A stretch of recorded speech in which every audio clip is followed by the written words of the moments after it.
Welcome to Success Academy. Please like and subscribe to support us. Today's topic is understanding balance sheets. So far, your analysis of an individual company has enabled you to build up a general picture of the business, the way it's run, and its state of health. The final step is to carry out a detailed review of the company's finances. This may take a bit of time and effort, but it's worth doing. Financial statements can yield all sorts of interesting quantitative data from which you can deduce the strength of the company, the effectiveness of its strategy, and its prospects for the future. So what should you look for in financial statements, and how do you interpret the figures you see? In this lesson and the two that follow, we'll key areas you should include in your analysis and explain what they mean. What is a balance sheet? A balance sheet is a statement of the company's assets, liabilities, and capital at the end of a particular reporting period.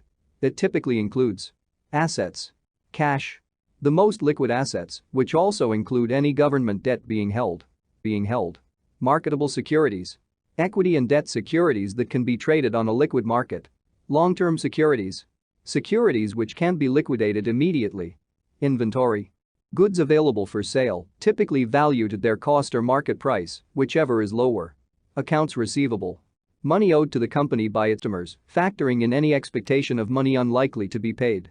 Fixed assets. These include land, equipment, and machinery. Intangible assets. Non-physical assets such as intellectual property. Liabilities. Long-term debt. The interest and principal on corporate bonds that the company has issued. Tax payable that will have to be paid off, although not immediately. Pension funds. Money set aside to provide for employee pensions. Shareholder equity. Shares. The equal parts into which the company's capital is divided, with their owners being entitled to a proportion of the profits made by the business. Retained earnings. Earnings that are subsequently reinvested in the business or used to pay off existing company debt. Treasury shares. Shares which are set aside to be used at a later date if the company needs to raise funds. This can also refer to shares that the company has bought back. The best way to interpret a balance sheet is to compare it with previous releases, looking to see which way the figures have been changing over time. You might also want to review it alongside balance sheets for other similar companies within the industry to get a sense of what's the norm. From a balance sheet you can derive a number of useful ratios, such as the popular debt-equity ratio. This measures a company's financial leverage. To find it, you divide the company's liabilities by shareholder equity. Lesson summary.